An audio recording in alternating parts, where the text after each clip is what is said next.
What is going on, guys? Welcome back to the channel. Critical Overlord here.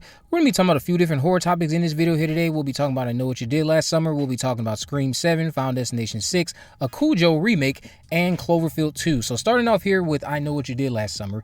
Chase Soy Wonders discussed the upcoming I Know What You Did Last Summer legacy sequel that we know is coming to theaters this July with People recently during an interview and spoke on the two returning legacy stars as well. She said it's really fun and the cast is incredible. We filmed partially in Australia and now we're finishing up in LA. They're absolute legends in regards to the legacy stars. She says they're absolute legends and live up to all my expectations, which is a lot. I had to act with my contacts out because I couldn't focus while seeing them act in front of me. Now, I'm very happy to hear this because now I get to theorize that whoever Chase plays makes it to the third act. Granted, her comments could just be related to the experience with Jen and Freddie off camera that she's had. There's just no way that Julie James, at least, I think we all can agree, dies before Act 3. So I'm using these comments to assume Chase's character makes it to the final act and perhaps she is the killer this time around. Shout out to you, Faku. You were probably spot on when you said maybe perhaps this time around we're going to get a Fisher woman instead of a Fisher men. I also wanted to give a quick shout out to the lovely director who sent me this very sweet DM a couple days back. I truly am rooting for you. I meant that when I said it, and I look forward to seeing the finished product. Thank you for passing my message along to Sarah Michelle Gellar as well, because Buffy Summers means the world to me.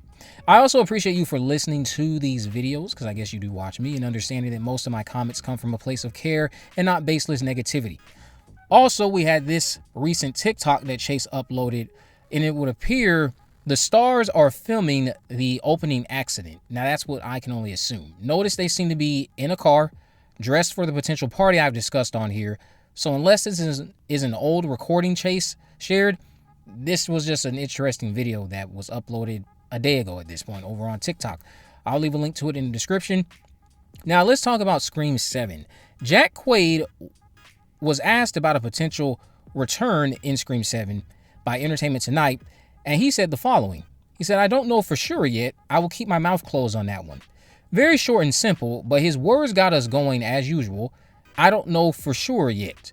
As in, you have been approached with an angle to return as Richie yet again, but we need to work out some kinks still. Now, obviously, people are like, well, how could you factor Richie into a narrative that's mostly going to be about Sidney Prescott? Well, you do have Gale Weathers. Gale Weathers, who has been in all Scream films.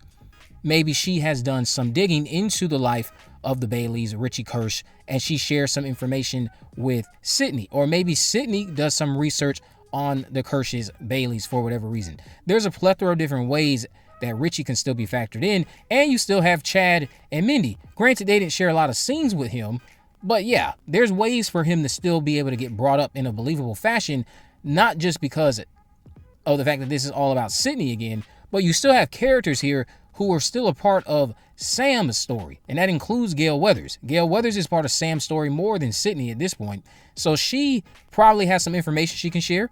Same thing with Chad and Minnie. That's how they can get them factored in. And if Richie is a voice, maybe that voice is used to taunt the twins. Maybe that voice is used to taunt Gale for some strange reason. I don't see them using Richie's voice to taunt Sidney. That wouldn't really make much sense to me. But we'll see what comes of that. Final Destination 6. Let's talk about this.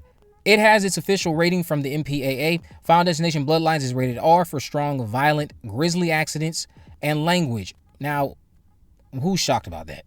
Nobody. The opening scene itself, I will tell you guys, is very R-rated in and of itself. The way it ends would not be fitting for anything other than an R rating. You'll see what I'm talking about when the film drops.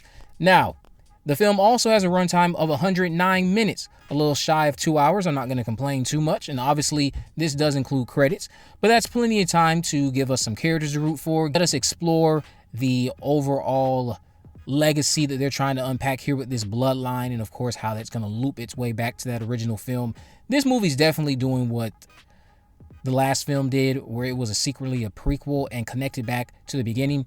This one's connecting back to the beginning and it's just a sequel. They're just doing the reverse. Instead of going backwards, we're going forwards and doing the same thing. All of these movies will still be connected. You guys will understand that a little bit better when the film drops in the next coming months. Now let's talk about Cujo. Variety reported that Netflix has greenlit a remake of Stephen King's novel Cujo, a horror story about a mother and son who get trapped in their car while protecting themselves from a rabid dog. Roy Lee will produce the reboot, which has yet to attach a writer, director, or cast members. Now, per Deadline, because I guess they who reported it first, that's where this information came from. Hear me out. What if you got Scout Taylor Compton to play Dee Wallace's role for this remake? And yes, this is solely because of the fact that I'm thinking about how those two played mother and daughter in Rob Zombie's Halloween remake way back in the day. I would like to see Scout as Donna Trenton. For some reason, she's just the first name that came to mind for people I'd like to see play Donna. Scout is a solid talent too. She hasn't had a hit in a while, but I'd love to see her in this project. Not necessarily the biggest Cujo fan, I will admit that, but I did enjoy it the few times I watched, and it ironically just made me love dogs even more. Are you a big fan of Cujo? Let me know why or why not down in the comment section below. What do you think about my idea for Scout Taylor Compton potentially starring in this Cujo remake? Again, I think she'd knock it out of the park. I think she's a tremendous talent. She did an amazing job in Halloween 2. I just wish she did more work in a more mainstream capacity. So I would love to see this for her. Now let's talk about Cloverfield 2. Countdown City Geeks caught up with Babak Anvari at South by Southwest, and we got an update on this Cloverfield 2 film that was announced many years ago at this point. They stated, "So sad I cannot say anything because everyone on that team, they're very secretive," which I understand, but I love your excitement, and whatever happens, just know that hopefully you're going to get something amazing. So the update here is that you at least now know that it is still happening and they're still working on it. But other than that, for those of you who have been looking forward to this Cloverfield 2 film ever since it was announced, sorry there isn't more to share. This is just all there was to it. I mean, again, it's not anything special, but at least you guys now know that Cloverfield 2 is still in development. It's still happening. Or maybe it's not happening and this was just their professional way of not announcing that themselves. That's always a possibility. It's just hard to care about this when everything is so tight-lipped. Granted, I think one of the producers came out and said that they weren't going to announce much going into it, but it's been absolute crickets. It seems as though you aren't even working on your film. It was announced in like 22 or maybe even 21. We're in 2025 and still waiting for something. So please get everything together. Start filming, which I don't think this is going to be done in the found footage format. I think they revealed that when this film got announced too. So this isn't even going to be found footage. But the fact that we have nothing, the crickets, it's becoming tiresome. It's making the project just uninteresting to me. But I'm sure all of you out there who are looking forward to Cloverfield 2, this at least gives you a sigh of relief to know that the film is still being developed. Let me know what you guys think about all this down in the comment section below. If you haven't already, of course, make sure you subscribe. Turn on post notifications so you never miss a video. In the description, I'll have links to all of my social media accounts. I am on Facebook, Twitter, and Instagram. You can message me there to let me know any movies, news, or reviews you'd like me to cover in the future. And with all that in mind, guys, I will see you in the next video.